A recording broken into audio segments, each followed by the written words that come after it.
Hello. I'm just gonna get right into it. I've titled this video Baseline because I kind of want to consider this video to be the new starting point of my channel, in a way. And in the video today, I'm gonna talk about a few things.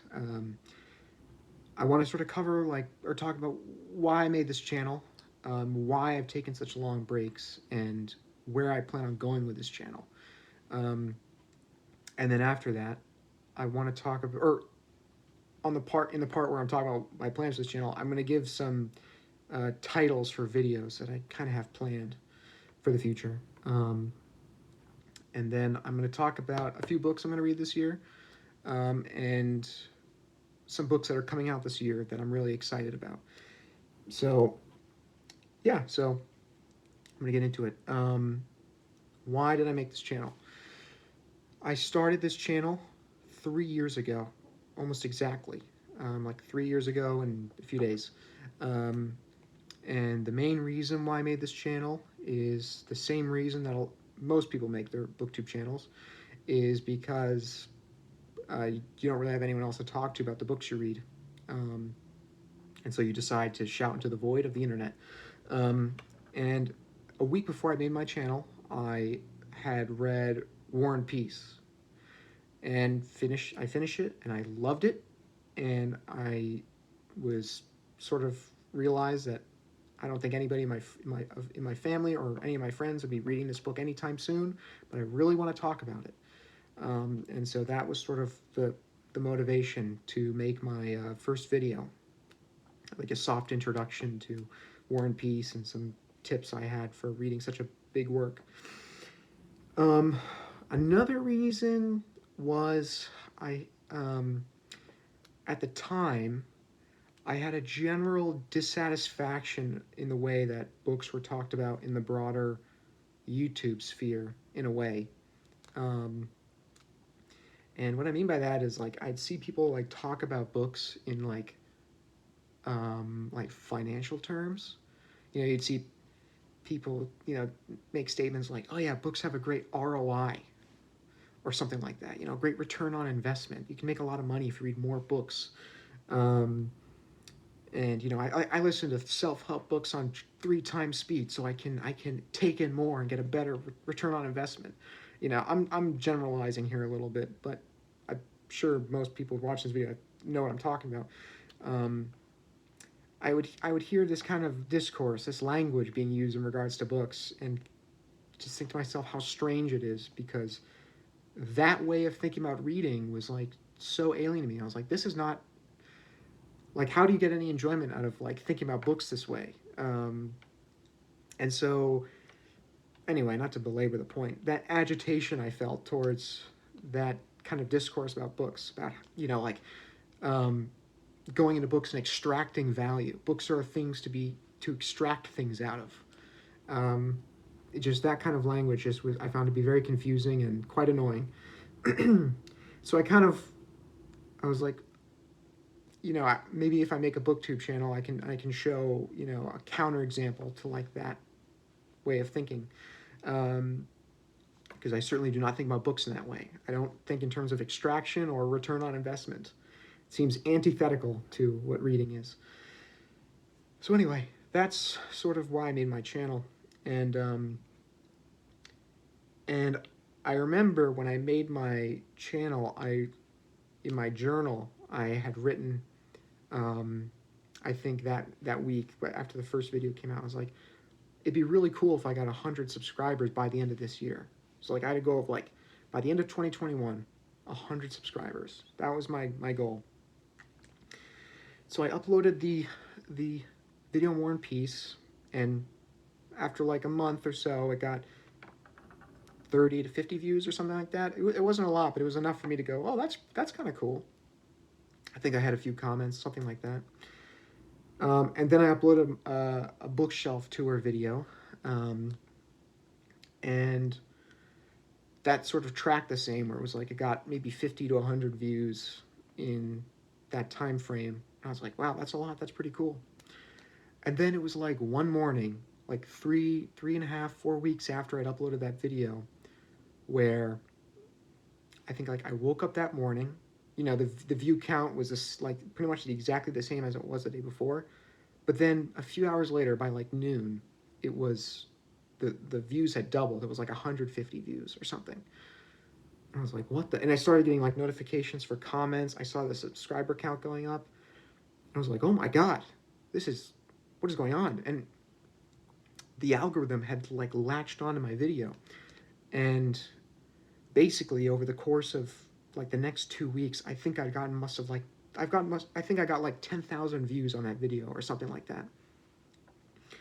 And it was such a strange experience because I started getting all these subscribers, all these comments, and I think I had just uploaded another video, and that video started getting like a ton of views very quickly, and it was really cool at first, and then it began to freak me out pretty quickly, because I think within a week's time I'd gotten like I think 1,000 subscribers or something like that, or maybe just shy. And there's all these comments, and the subscriber count was going up, and I get all these super nice comments, but I was like, I started feeling like imposter syndrome, like, I felt like I had all these eyes on me, and like people started looking at me as like this great reader when I was like very much an amateur, and so yeah, it was freaking me out a little bit, and then I started feeling this pressure to keep making videos, and I think for the next 2 or 3 weeks I was like doing a video a week or something like that, and it was like, I had this very small ambition of like 100 subscribers by the end of the year, and then within like a month I've gotten 10 times that, and I've gotten all these views so quickly, and it's like I just wasn't mentally prepared for that kind of attention. um, and I was bombarded with subscribers and views, and then YouTube statistics. YouTube starts, you have like the creator studio, and it gives you just an unbelievable amount of information about who's watching your video and how your videos are performing. What are the demographics of the people watching you? Where are they watching you? How much of the video are they actually watching? And how are your videos tracking against one another? And it was just very overwhelming. And I sort of gave into it for like maybe 2 or 3 weeks, and I just felt this. I just sort of gave in, or I went with it, and then I just was so overwhelmed that I think maybe a month later, I had my mouse hovering over the delete channel button. I was just so I just did not like it at all. It started it just it was just stress I did not need, and so yeah, and so instead of just deleting my channel, I just decided I'm gonna just go cold turkey. I'm gonna put a spoke in my wheel on purpose, and just go silent and just let this chill out, because I don't I this is too much too quickly. And basically from that point, I I'd upload every, I think maybe, I don't know how many more times that year, but it was like I'd upload a video, get a lot more subscribers, get freaked out again, and then I'd stop, and then sort of cycle repeats. So anyway, in June of 2021, I had read the Greek historian Herodotus for the first time, and I absolutely loved it. I loved the book so much. I can say with certainty that that book changed my life, and not in terms of my material outside life, but my inner life. It just changed the way I thought about the world and history, and I I just absolutely loved it. And I decided I was going to make a video about Herodotus, but like a video that was worthy of him, a video worthy of Herodotus. And so for a few months, I began planning out this idea of like, oh, I'll do a video about Herodotus. I'll sort of give a context for who he was. I'll talk about the work and the way that I see it, and the translation that I read, and I'll discuss some other authors talking about him, and both other ancient historians and modern historians. And eventually, in February of 2022, that manifested itself in my video just titled Herodotus, which I think is about over an hour long. And that video, I'm very proud of. It was incredibly satisfying to make, because it was the culmination of a lot of reading on my part, and it was like a testing ground for me. Like, how well do I know this subject? Like, when I was sort of planning out the video, I realized there are parts of Herodotus I need to go back to and like really understand. So it was, yeah, I was pushing myself very hard to understand the work, and I really enjoyed it. I just really enjoyed it, it's a video I'm most proud of. And then the next video I did after that was many months later, and that was, I think, in July of 2022. And the video was Penguin Classics That Don't Exist But Should, and it was just a video about me talking about various works of literature that I thought were worthy of the Penguin Classics line.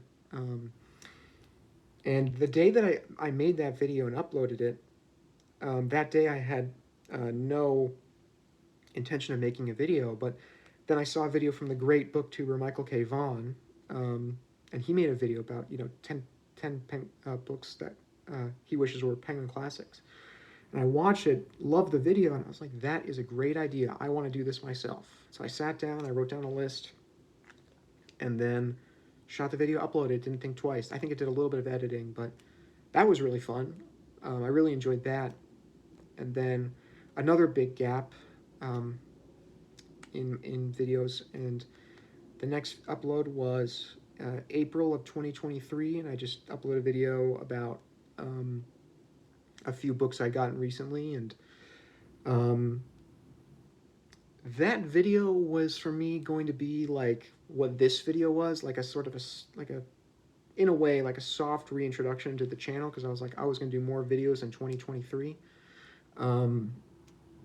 And I sort of tried to make the video in a way where it would, it sounds kind of weird, but it would be kind of unsuccessful.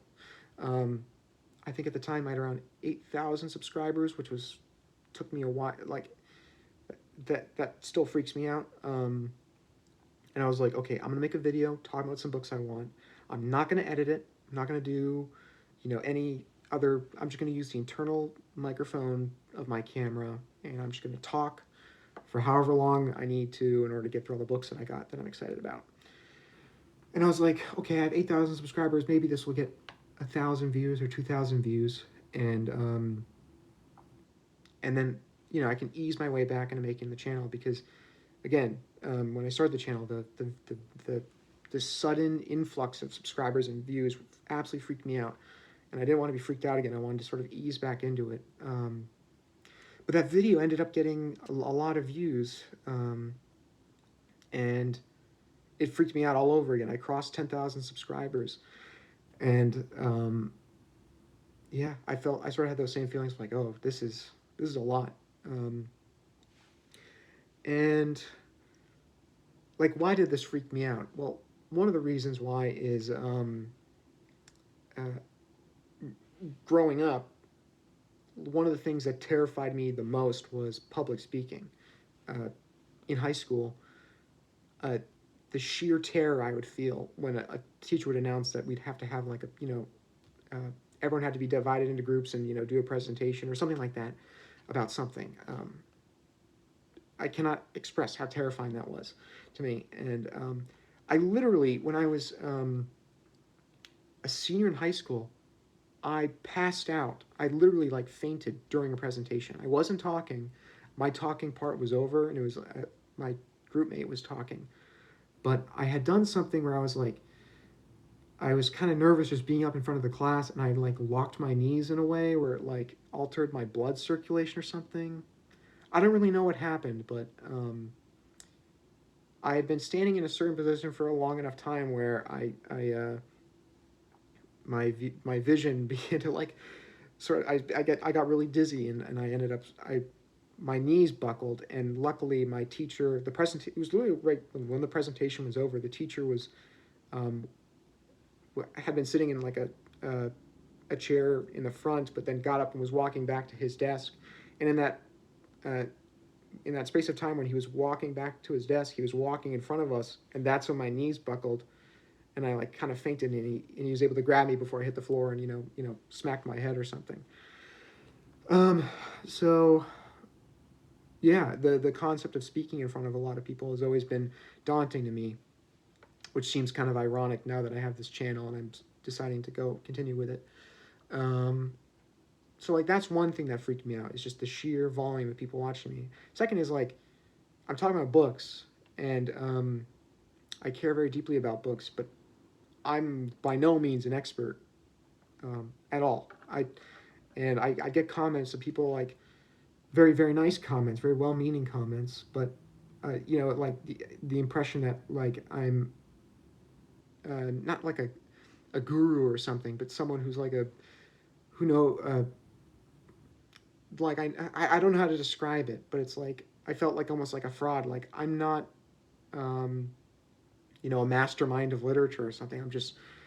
I don't know about every book that's ever existed. I'm just I'm just a guy talking about it on the internet. Um, I really don't know how to describe it, but it's like I'm very much figuring this out on my own, kind of thing. And I'm in the process of figuring it out. There's so much I haven't read yet, and so that kind of freaked me out. 'Cause it's like, who am I to talk about these books in front of thousands of people with any authority? So that was another thing, and um,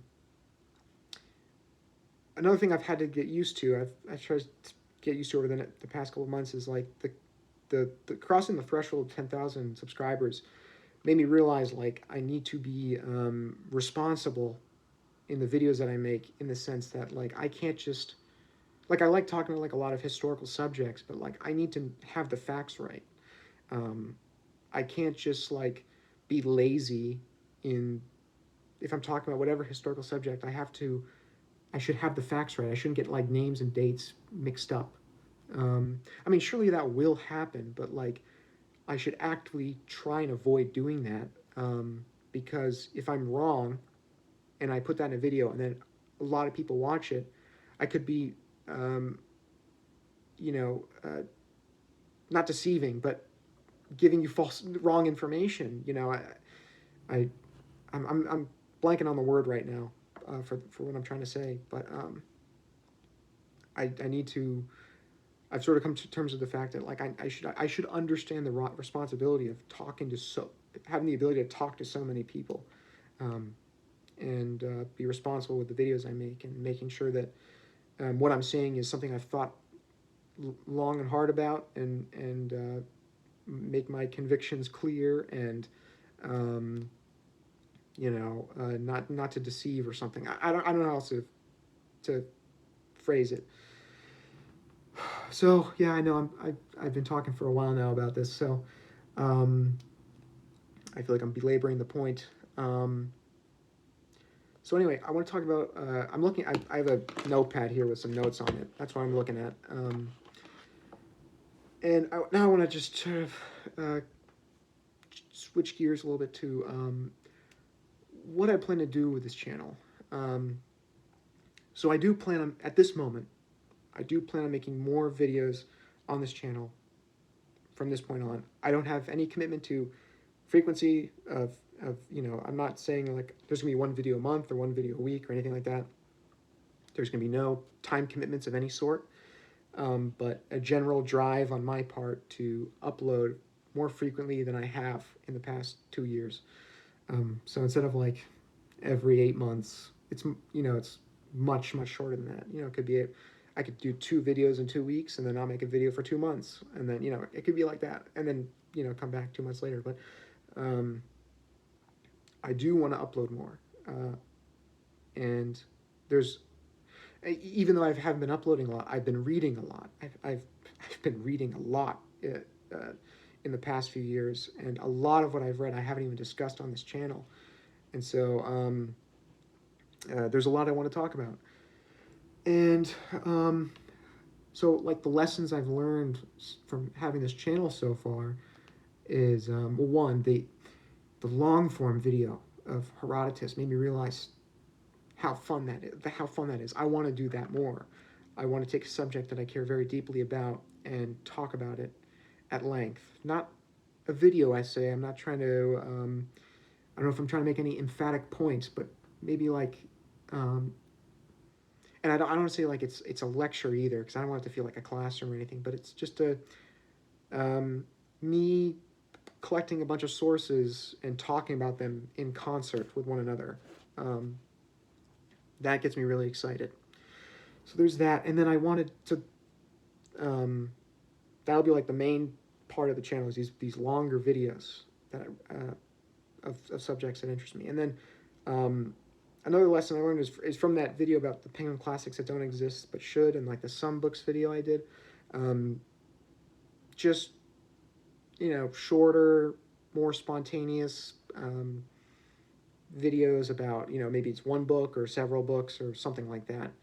I want to do that more, because if I just stick to the longer form videos, I will be uploading, at once every 8 months, basically, because these videos take me a while. So anyway, I want to give some titles for these long form videos that I have planned. A lot of these titles or videos are at different levels of development.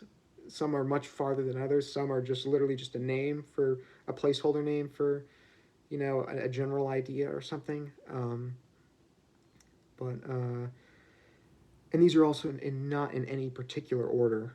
And the first video is just titled Thucydides, the Greek historian Thucydides. One of my favorite authors, an author I've read multiple times, an author I've studied with great intensity and I've read a lot about, and care very deeply about him and his work, and I want to make a video about him. And that's the video of all these titles, I am the farthest along on, and most likely will be the next long video that I'll make. And then from here on out, these titles are just, again, these are in no particular order. What I'm trying to do is give a sense of the kind of subjects I want to talk about on this channel going forward. So the next title I'm going to read out is Before Herodotus. Then there is The Unknown Historian. The next one is Alexander. Then Literature of the Explorers. The Achievement of Lorenzo Valla. The Moment of Discovery. Scholars on the Move. And this last one, I don't know if this will ever be a video. I don't really know what that I'm working on. I don't know if it's a novel or if it's a work of nonfiction or if it's,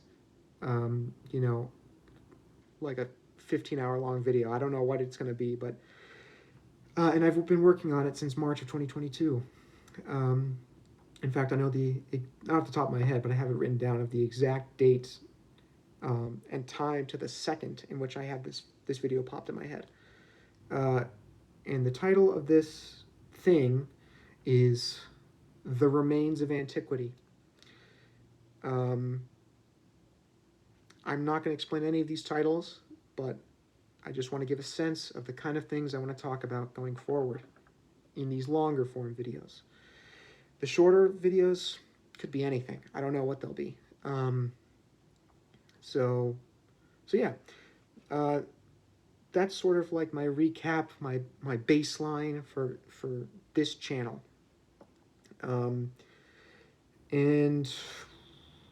yeah, I don't think I have any further point to make, but I wanted to give sort of like an explanation of these long absences I've had, because I do still get comments on my videos. I've been bad at responding. I checked I don't have my YouTube Studio app anymore, and I don't really check my comments very often, just because I haven't been uploading. I don't really think about it, but I know that I have been getting comments from people saying, where are you and whatnot, and so I feel like I should give an answer to that. So anyway, that part's over. I now want to talk about some books I plan on reading this year. Um, I plan on reading many books this year, and I'm just going to be talking about the books, just a few books that I'm going to read that exist outside of these broader videos that these long form videos I've been talking about. My list for video or books to read in 2024 is uh, it's in the triple digits. But I have a few books here today I want to talk about. And let's see. So the first one is titled Marginalia: Readers Writing in Books. Um, I've seen one booktuber talk about this book. That's how I found out about it, and just a fascinating subject. I write in my books, and I've read some marginalia before. I think Samuel Taylor Coleridge and Herman Melville. I've distinctly went out and sought their marginalia, but a broader study on just the act of writing in your book, that really interests me. And so, yeah, that's the first one. The next one is Hannah Arendt, For the Love of the World, just a biography of Hannah Arendt. Hannah Arendt is one of my favorite writers. Everything that I've read from her has been absolutely brilliant, and I'm utterly convinced that she was one of the smartest people living in the 20th century. But yeah, I read a lot of her in 2023, and she's a very important author to me. So I want to read more about her life. So there's that. Then the next one is an author I've never read from before, but I've heard a lot of good things about. And that's Flann O'Brien, The Complete Novels. These are the novels. At Swim Two Birds, The Third Policeman, The Poor Mouth, The Hard Life, and The Dalkey Archive. And so, yeah, just in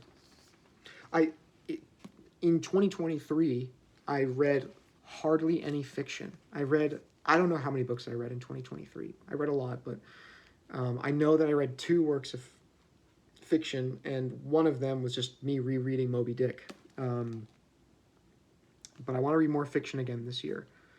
I really feel like I dropped the ball in terms of fiction in 2023. So Flann O'Brien is probably where I'm going to start. The next one is a work from the Itati Renaissance Library. Harvard University Press publishes a few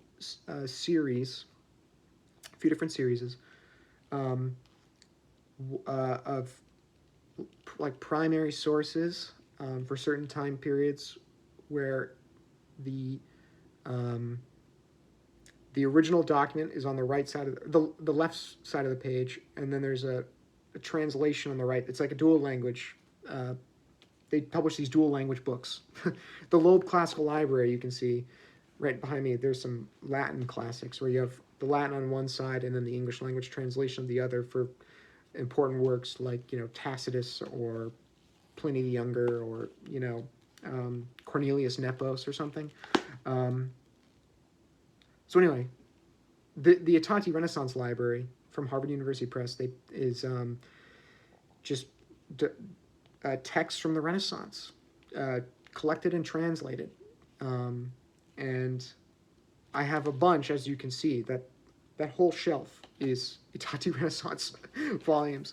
And so I got this one, and this is the Ciceronian Controversies. Slim volume. And then here, I'll show you you can see the facing page translation. And these books are absolutely beautiful. Very well made. So this book, the Ciceronian Controversies, in the Renaissance, this is a subject I've not read any of like these like primary sources. I don't want to say primary sources, but documents from this time period about this subject. But I've read a lot about it in other books, and the subject is the controversy was. I'm sorry, I'm butchering my words right now. Um, in the Renaissance, when they were discovering Petrarch and the other book hunters were discovering all these old manuscripts, um, Cicero's letters to Atticus or De Rerum Natura of Lucretius, or Terence or Plautus or oh my God, I'm blanking on his name. Sorry, I'm it's late at night right now. My brain's not working at the highest capacity at the moment. Anyway, I'm belaboring the point. Um, there was a debate of how should we write Latin. In this, this was a time period in which we would call Neo-Latin, when Latin was being revived, and there was great debate as to what style of Latin should there be. And the controversy here is that there was one camp in this debate of like how should we write our Latin. Uh, one camp said Cicero is the best person to model our style on. The prose of Cicero is the best version, the best that Latin can possibly be in prose, and we should imitate that. And then the other side of the debate said, no, we should create a new style, or base our style off a multitude of different Latin authors. Just creating a new style. And so yeah, I was like, should we copy Cicero or should we make a new style? I just totally butchered this explanation. I'm really sorry. But again, this is something I've read a lot about, but I haven't actually, the works in here I've never actually read. And that's why I'm reading it this year. So please forgive me for that terrible explanation. And then I wanted to discuss some books coming out this year that I'm very excited about. So coming from Princeton University Press, they are publishing a new edition of the historian geographer Strabo. Strabo's Geography, a very important work, a unique work that was written in the 1st century BC, written in Greek originally, and it's about the subject of geography of the time period. And I've never read it myself. I actually I have a copy around here. Let me see. A few years ago, the Cambridge University Press published a new translation of this work. So you can see it's quite big, and this is I think the of what I'm aware of, the only other translation of Strabo that isn't the Loeb Classical Library. But this work has hardly any notes. There's no it's very slim on the scholarship. And with a work like this, where it's talking a lot about locations and topography and subjects of that nature, you really, I believe that you need to have a lot of notes for that, and even maps and whatnot. And so I'm very excited to see this new publication from Princeton of Strabo. So so I'm very excited about that. And then what do I got here? This is coming from, I believe, Harvard University Press, and this is Rome's Patron, The Lives and Afterlives of Maecenas. And Maecenas was the Emperor Augustus's sort of like head of culture of the Roman state, kind of. Best way I can sort of describe it.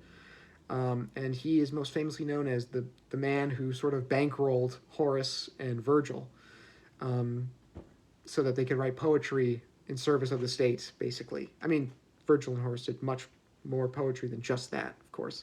But that's why he's referred to as Rome's patron, because he financed these great poets. And so, a biography of Maecenas. absolutely fantastic. I'm very excited to read it. I haven't read any dedicated study of Maecenas before. The only time I ever read about Maecenas is, histories of the first century BC, or the poetry of Horace when he's mentioning him. Um, and so, oh, also, just on the subject, I would love, I would absolutely love to see a new biography, or just a biography just in general of Marcus Agrippa, because I'm not currently aware of any biographies in English in recent times of Marcus Agrippa. In fact, I don't know of any in any time period. Like a good scholarly researched biography of uh, Agrippa. That'd be great. You know, Maecenas, Agrippa. Come on. So the next one is probably the one I'm most excited about, and that is the Colossus of Rhodes: Archaeology of a Lost Wonder. And this is coming from, I believe, Oxford University Press. Um, and uh, the reason why I'm the most excited about this of any of the books on this list is that the Colossus of Rhodes is, in regards to the whole of antiquity, one of the first things I was ever obsessed with, just in a general sense of anything, could be anything about the ancient world, was the Colossus of Rhodes. Um, it's always been my favorite wonder of the ancient world. As much as I love the pyramids and the statue of Zeus at Olympia and the Hanging Gardens of Babylon, the image of the Colossus just in my head of just imagining this massive statue um, always gets me excited for some reason. Just the wonder of it. Um, I know that there's some debate as to where actually on the island of Rhodes where the Colossus was. I think I've seen like there's the most convincing location would be in the harbor at the entrance, but I think there's some debate as to it could have been on the Acropolis region of the island of Rhodes. Um, so yeah, very excited to read it. Um, yeah, I also just last topic on this, the Colossus of Rhodes. Just I really hope that the conclusion is it was straddling the legs were straddling the entrance to the harbor, because that's always been the image in my head of all the the boats entering into the harbor of Rhodes, and just the standing right above it is the Colossus. So anyway, enough of that. Can't wait for that book. Gonna get it immediately, or get it as soon as it comes out. Um, and then uh, this is a very close second in terms of what I'm most excited for this year, and that is the linguistic roots of ancient Greek. Um, I've I'm really a subject I wanted to learn more about is the transition from Proto-Indo-European to Proto-Greek. That space of time in the development of the Greek language. I'm very much interested in. And I do actually, I brought out a few books because I knew I was going to be talking about this. I own two books on basically pre-Homeric Greek, and that is this famous study, Documents in Mycenaean Greek. Michael Ventris is the man credited with deciphering Linear B, which is Mycenaean Greek. And then I also have this book, which I got.